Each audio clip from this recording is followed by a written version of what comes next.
Halo, assalamualaikum anak-anak. Apa kabarnya hari ini?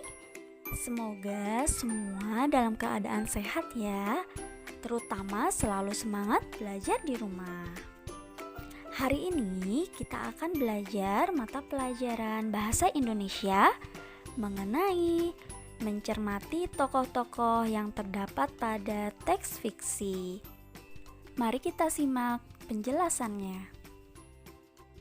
Cerita fiksi adalah cerita rekaan atau didasari dengan angan-angan dan bukan berdasar kejadian nyata. Hanya imajinasi pengarang. Termasuk karya sastra berbentuk prosa. Berikut adalah bagian-bagian prosa atau unsur dari cerita fiksi. Yang pertama ada tokoh. Tokoh adalah pelaku cerita atau sesuatu yang mengalami peristiwa di dalam cerita. Yang kedua, alur, urutan rangkaian cerita. 3. Tema, pokok masalah yang dibahas dalam cerita. 4. Pencerita, pihak yang menceritakan kisah, bisa penulis atau salah satu tokoh. Yang kelima, latar, tempat dan waktu terjadinya cerita. 6. Watak, sifat yang dimiliki masing-masing tokoh. Berikut adalah ciri-ciri dari cerita fiksi. Yang pertama, bersifat rekaan atau imajinasi pengarang. 2. Bahasa konotatif atau tidak sebenarnya. 3. Tidak memiliki sistematika baku. 4. Memiliki amanat atau pesan moral. 5. Sasaran emosi pembaca. Jenis-jenis cerita fiksi. Secara garis besar, cerita fiksi dibedakan menjadi novel, cerpen, dan roman. Novel adalah karangan prosa yang panjang mengandung rangkaian cerita kehidupan seseorang dengan orang-orang di sekitarnya. Contoh, seperti cerita pada bumi manusia, tenggelamnya kapal Van der Wijk. Cerpen, suatu karya sastra pendek yang menceritakan kisah cerita dari suatu tokoh yang di dalamnya terdapat permasalahan serta solusi dari masalah tersebut. Contoh, Setia Kawan dan Taat Peraturan. Roman, cerita fiksi yang menampilkan keseluruhan hidup suatu tokoh beserta permasalahannya. Contoh, pada cerita Sidul Anak Jakarta. Selain itu, ada beberapa jenis cerita fiksi lainnya, seperti cerita jenaka, cerita pendek yang berisi kebodohan atau kecerdikan seseorang yang menimbulkan senyum atau tawa bagi pembaca atau pendengarnya.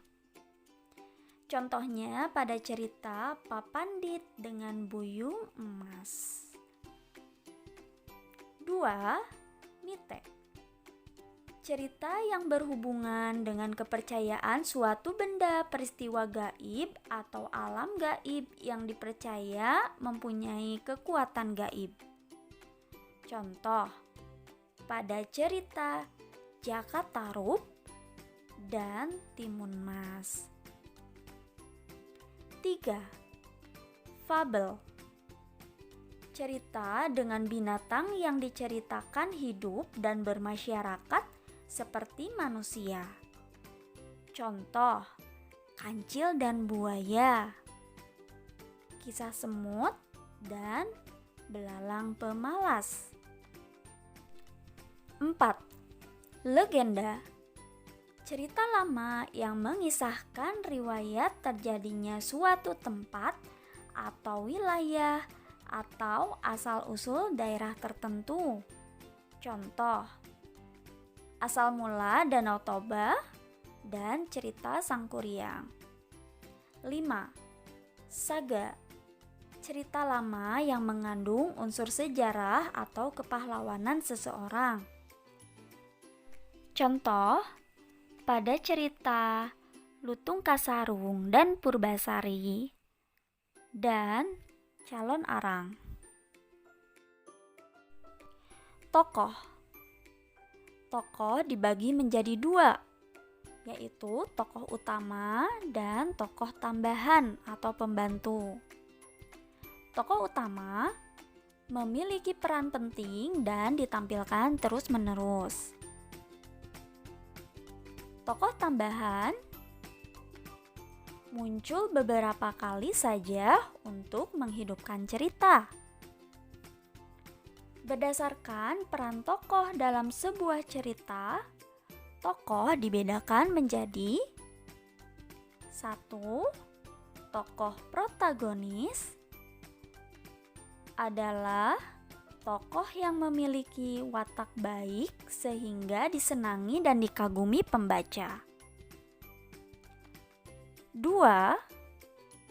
Tokoh antagonis, tokoh yang tidak disenangi pembaca karena perannya tidak sesuai dengan yang didambakan pembaca.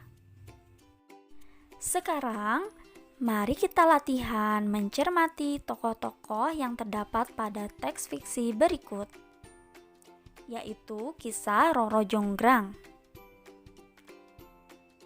Roro Jonggrang adalah seorang putri dari kerajaan Prambanan. Raja Prambanan, ayah dari Roro Jonggrang, gugur dalam pertarungan melawan Bandung Bondowoso dari kerajaan Pengging. Akibatnya, Bandung Bondowoso menguasai kerajaan Prambanan. Bandung Bondowoso yang tamak menginginkan Roro Jonggrang sebagai permaisurinya. Roro Jonggrang yang tidak mau diperistri oleh Bandung Bondowoso pun mengajukan sebuah syarat. Aku bersedia menjadi permaisurimu, Bandung Bondowoso. Tetapi ada satu syarat yang harus kau penuhi. Jika berhasil, aku akan menikah denganmu. Namun, jika kau gagal, izinkan aku pergi, kata Roro Jonggrang. Apapun yang kau minta akan aku penuhi, Roro Jonggrang. Jika aku gagal memenuhinya, aku akan mengembalikan kerajaan ini kepadamu, sahut Bandung Bondowoso yang angkuh. Aku minta kau membangun 1000 candi untukku. Semua harus selesai sebelum matahari terbit esok, sahut Roro Jonggrang. Baiklah, aku pasti berhasil memenuhi syarat yang kau buat, jawab Bandung Bondowoso yang angkuh. Bandung Bondowoso meminta bantuan pasukan jin untuk membangun 1000 candi. Dalam sekejap, bangunan candi mulai tampak. Roro Jonggrang panik. Dia mengadu kepada Bisumi, dayang kepercayaannya. Bisumi mempunyai ide untuk menggagalkan pekerjaan Bandung Bondowoso. Dia segera memerintahkan para dayang untuk menumbuk, lesung, dan membakar jerami. Suara lesung bertalut-talut dan semburat api yang memerah di langit membuat suasana seperti pagi hari. Ayam-ayam jantan berkokok bersahut-sahutan. Mendengar kokok ayam jantan, pasukan jin terkejut. Hari sudah pagi, kami harus pergi, teriak pasukan jin sambil bergegas meninggalkan Bandung Bondowoso dan candi-candi yang telah mereka bangun. Roro Jonggrang mendatangi Bandung Bondowoso. Roro Jonggrang segera menghitung candi-candi yang sudah selesai. Candi-candi ini hanya ada 999. Kurang satu candi, kata Roro Jonggrang kepada Bandung Bondowoso. Bandung Bondowoso tidak percaya dengan perkataan Roro Jonggrang.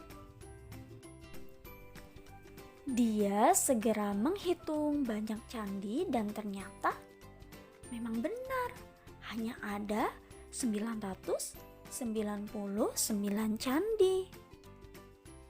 Bandung Bondowoso marah besar. Aku tidak akan kalah, Roro Jonggrang. Aku akan mendapatkan 1000 candi, seperti yang kau inginkan. Kenyataannya, candi yang kau buat kurang satu, Bandung Bondowoso.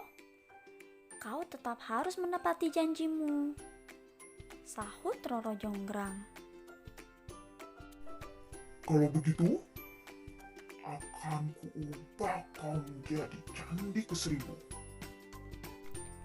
Dengan kesaktiannya, Bandung Bondowoso mengubah Roro Jonggrang menjadi patung batu.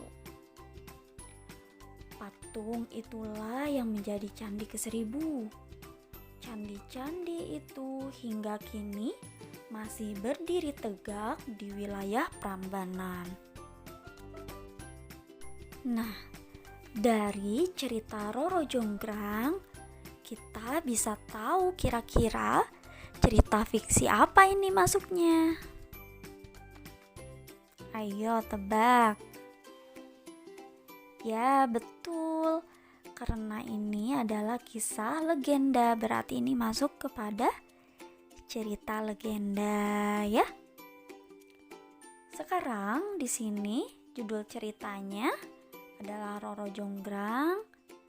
Kemudian kita identifikasi tokoh ceritanya ya. Tokoh utama tadi ada Roro Jonggrang. Karakternya itu cerdik, pemberani, dan ingkar janji. Kemudian ada Bandung Bondowoso. Karakternya sakti, sombong, dan kejam.